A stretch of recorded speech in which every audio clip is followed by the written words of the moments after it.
Hey, welcome to Facts at 5. I'm Michael Clark. It's Friday, May the 15th, and I'm here in Wayne Scott, New York, with the famous, infamous Morgan Vaughan. Morgan, say hello. Hello. Morgan. Hello, Morgan.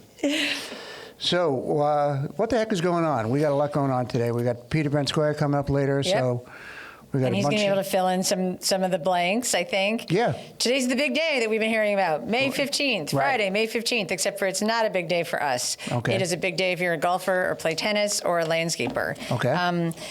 And also yesterday, Governor Cuomo signed an executive order extending the stay-at-home pause order through May 28th for regions of New York State, which include Long Island. Right. So we are on the pause order until May 28th. I had a lot of confusion today because there's also this June 13th day that's flying around. Yes. But Chrissy Sampson was just here, and she explained that actually the June 13th date is the amount of time that he has to be able to extend the order. But for right now, he had to give us the executive order so that he could change that. Okay. Right. So now we're going to stay on pause until May 28th. He made the point that if you're Western New York and you satisfy the requirements before then, you can reopen. It's just that is a date for this. Low risk businesses are allowed to resume. I thought this was interesting that she quoted, watch what happens to the infection rate, testing rate, hospitalization rate, Governor Cuomo said. If those start to move, slow down on the activity level. How this goes is up to all of us, he later continued. Stone to stone across the morass, as my father used to say. Find a stone, find firm footing, and step on that stone. Right. So that's what we're trying to do. Okay. He's real big on the grandparents and the parents, and I know, quotes them a lot, Daddy and Grandpa. I think it's morass, but I'm sorry, FCC, if it isn't. On the town board meeting, the work session at the town board this week, and we'll be talking to Peter about some of this, but there were some disagreements going on, and that kind of discourse is good, I guess, differing opinions. There was discussion about the farmers markets in East Hampton, Springs, and Montauk, and they are considered essential retail businesses under Governor Cuomo's executive order, and managers of the East Hampton and Springs market would like to open on Memorial Day weekend and the Montauk market in mid-June. So they obviously have to make some changes to the way they're laid out in their physical space and where the vendors are. There'll be no food demonstrations. There'll be no entertainment permitted, which not sure why that is, but the Jeff Bragman said that he hopes that he said, I hope and think I can count on the board not rushing into that because food markets, as well as being necessary, can also pose serious risks and become super transmission sites. And he was using the example of possibly people going to the vendors' websites and different things like that and do business that way. But Peter Scoyoc was saying that, they're definitely, they're looking at having science drive what they do, which is kind of the way that people are leaning. And it'll allow us some margins, but, they're going to look at the safety of everybody first. And, there's still the issue about the beaches, right? In terms of how the beaches are going to look moving forward. We'll check with Peter on this in a bit. But like parking lots needing to be reconfigured. And so that's one thing. And then the board is also trying to get clarification from the state on how the hotels will be reopening in terms of tourism and checking in. Whole lot of unanswered questions. And, Peter said, they wanted to be sure that everybody realizes it's not just a doom and gloom situation. We have to hold on to hope. We have to pay attention to science, but we have to move forward. We can't just shelter in place forever. Right. Was a quote from him. So. Well, and also I forgot to mention earlier that the part of what the governor said was that the beaches will open on the Friday of Memorial Day weekend, which is a week from today. Correct? Yeah. So, but the municipalities must make these decisions on their own by Wednesday, May 20th, and inform the state then.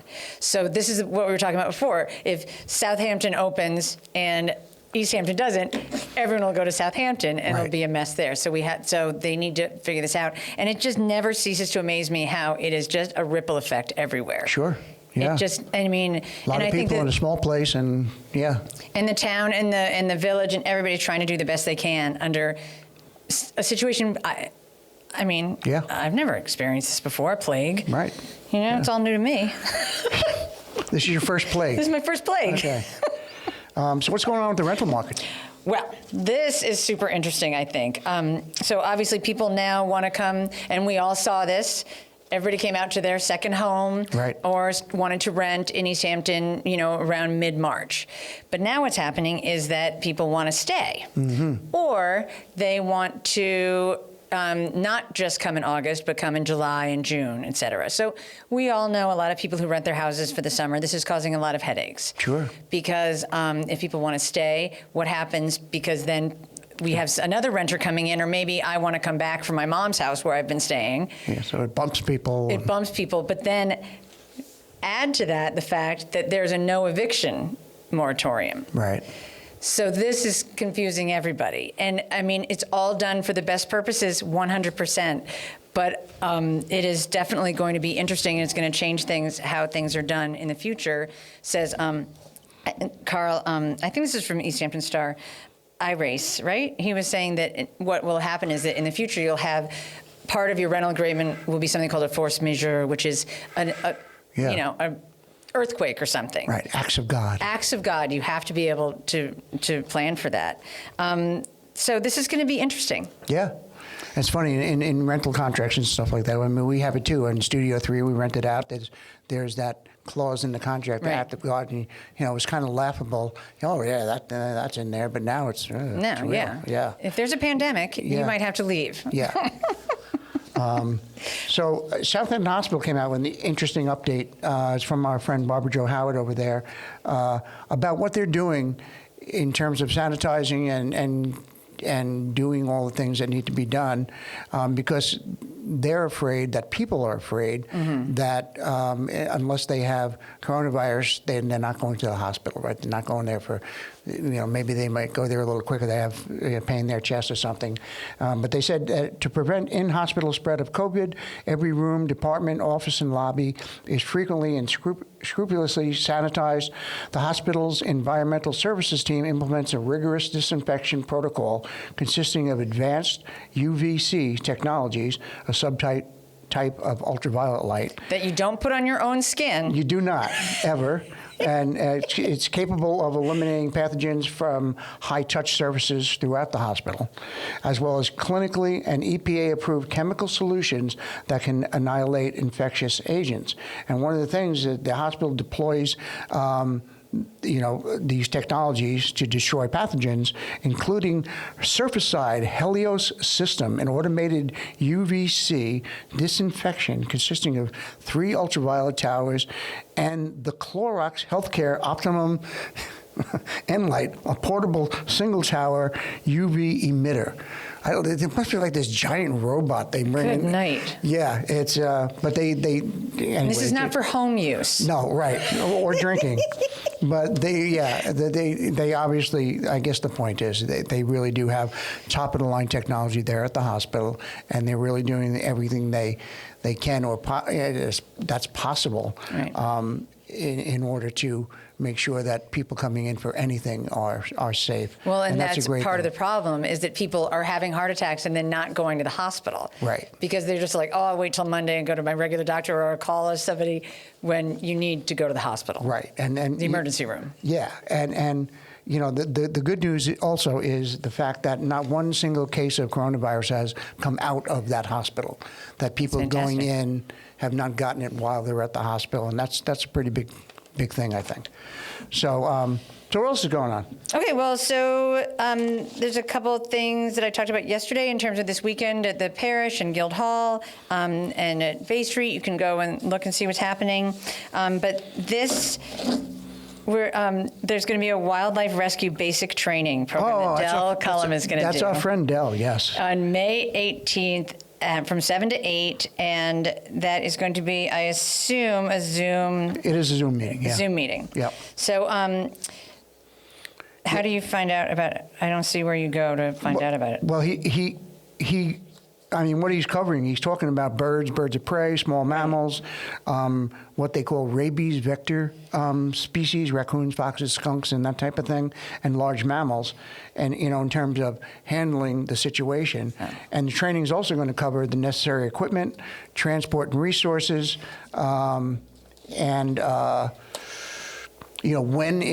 when should you rescue the animal? Sometimes it's best just to leave them alone. And I mean, he does some job with this, Del. He's incredible. I freaking love him, and his new series is amazing. Yeah. He's just. It's amazing to see this kind of like rugged, tough guy. Yeah.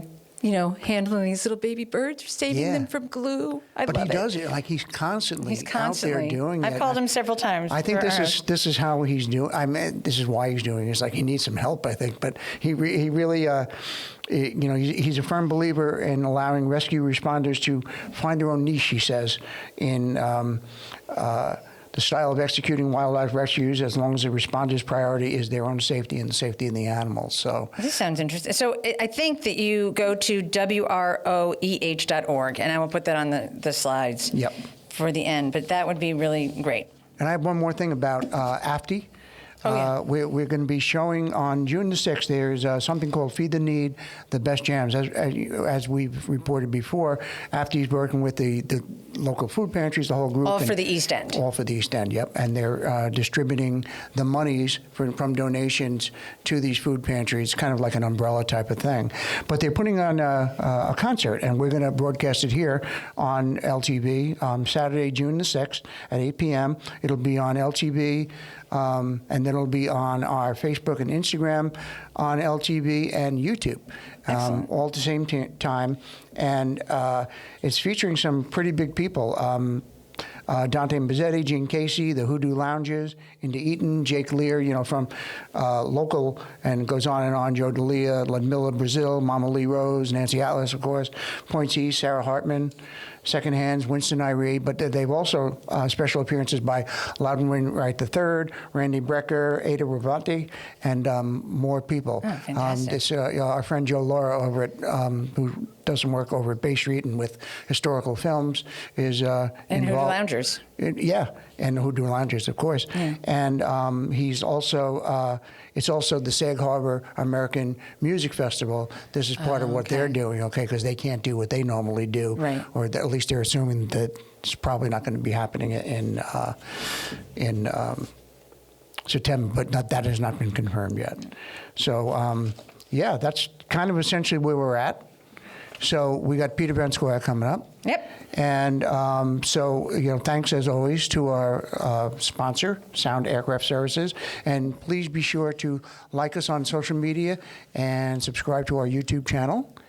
You can watch all of, you could see Morgan as much as you want. I know. And you, as much as you can. Just like us. Well, so stay tuned for Peter and I. Morgan, have yourself a good weekend, and we'll see you on Monday. See you then. Bye.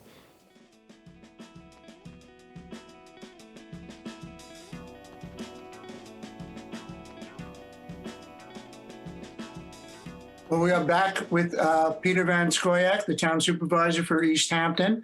Thank you, Peter. Thanks once again for joining us here on Friday. And hi, Michael.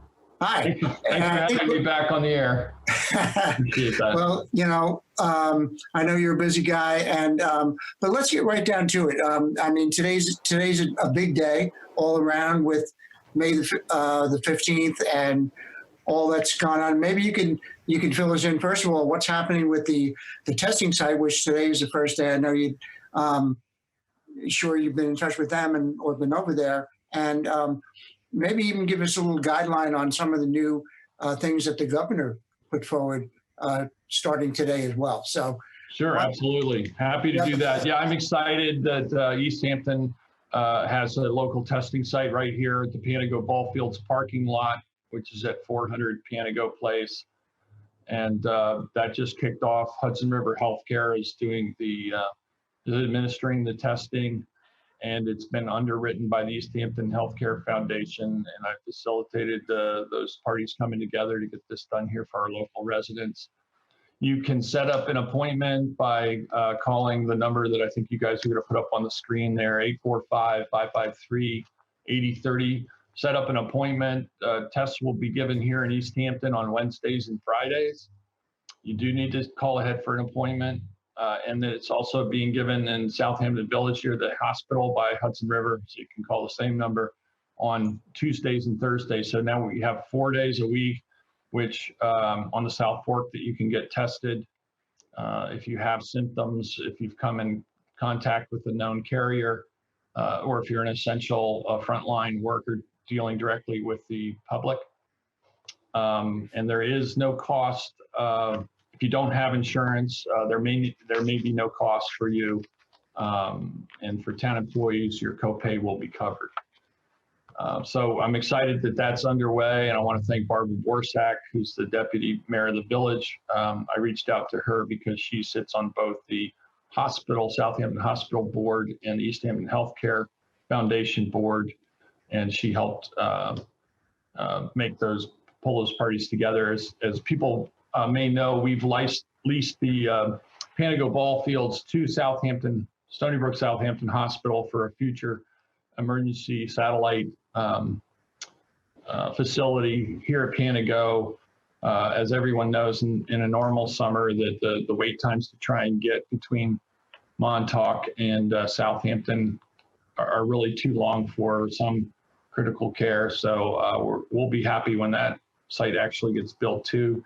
So it seems fitting that we would have the test site there. And then we got a treat just after noon today. The West Hampton Beach Air National Guard did a flyover in honor of all the frontline healthcare workers, and everyone who's really pulled together at this time to flatten the curve, an acknowledgement of all of our efforts, staying home, sheltering in place, wearing a face mask in public and whatnot. That flyover occurred with one of their big transports, flanked with rescue helicopters. Originally, they were going to make a left turn when they got to Southampton Hospital and go to the North Fork and fly up the other way. We got this test site open. They included the flyover in our test site. We're very happy that they did that and appreciate their acknowledgement of that. And it was a nice gesture.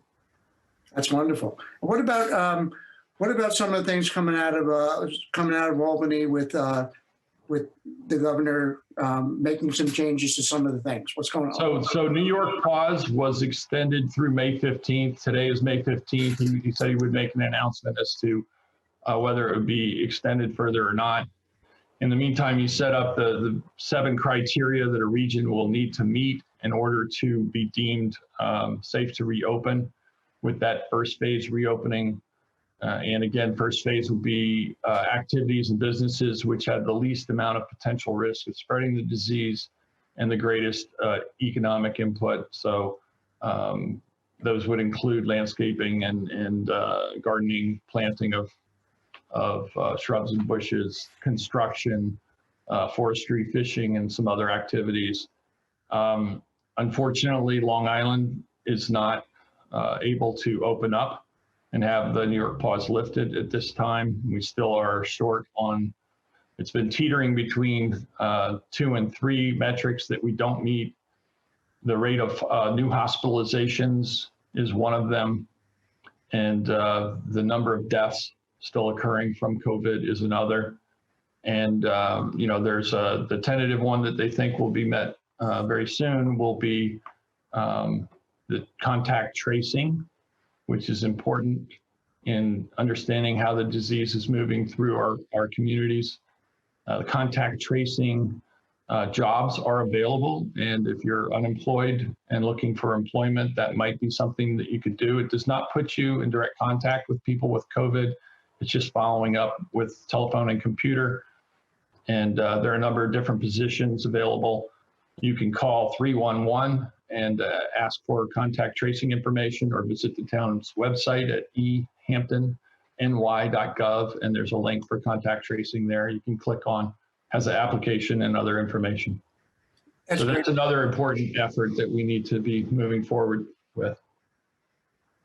That's great, Peter. And you know, there's been in the local papers and even in your board meetings, there's been some discussion about medical experts and whether we need them, whether we don't need them on you know, some of the different committees that have been formed, and even some even working for the town.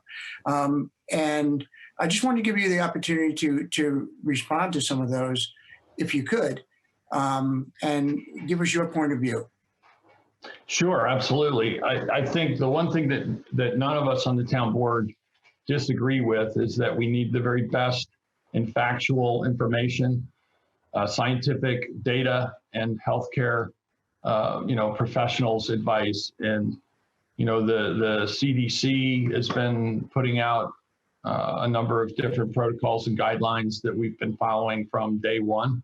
Actually, from before we actually had a confirmed case, my first press release on February, I think it was 27th, advising the public that this may be coming and to start practicing safety protocols that the CDC had identified. You know, don't touch your face, hand washing, disinfect surfaces.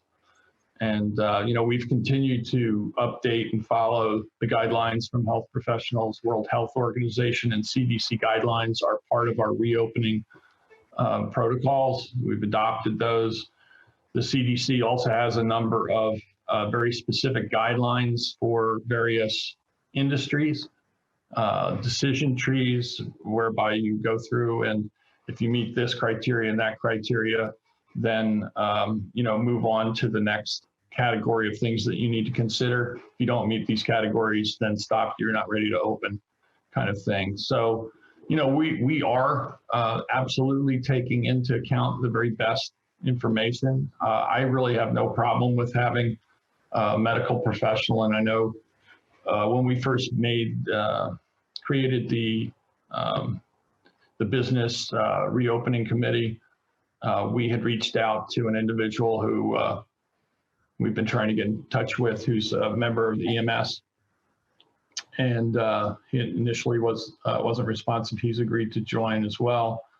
And again, any protocols or plans for reopening would have to be vetted and against the very best public health guidelines. We don't think that without meeting the public health concerns that we can have a vital and active economy. People have to feel comfortable and safe in order to go out and engage in any business setting.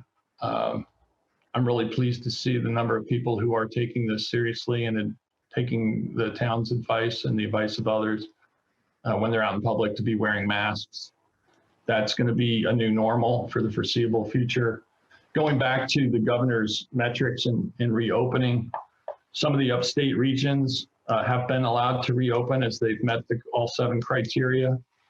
And he has stated that for Long Island, it's been extended through till May 28th.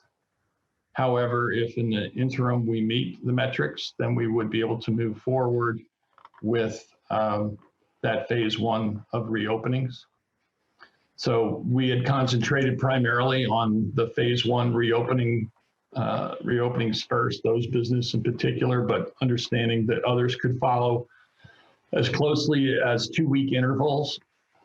The plan is that once phase 1 opens, as long as you see those metrics still being met at the end of the 2-week period, you can move on to phase 2, which would include office type work situations. We've been asking the business community, and many of the business sector national associations have been working with CDC guidelines and publishing best practices for those businesses. That'll be crucial in any reopening.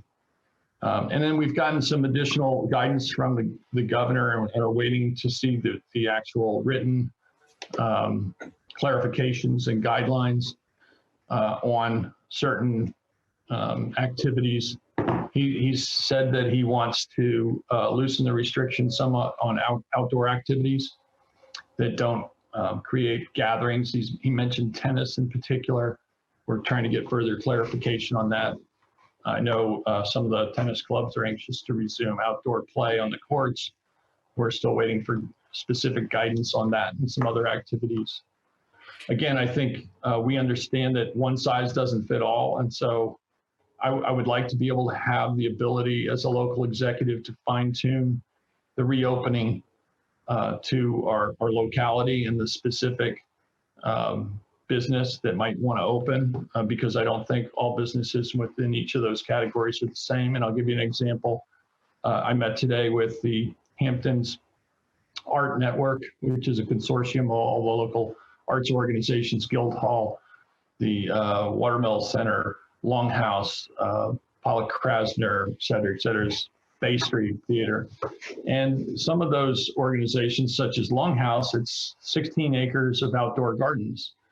Clearly, you could have people take a tour, provided that they were distancing of those grounds, the sculpture gardens and whatnot, and without real fear of direct communication of disease, provided certain protocols are followed.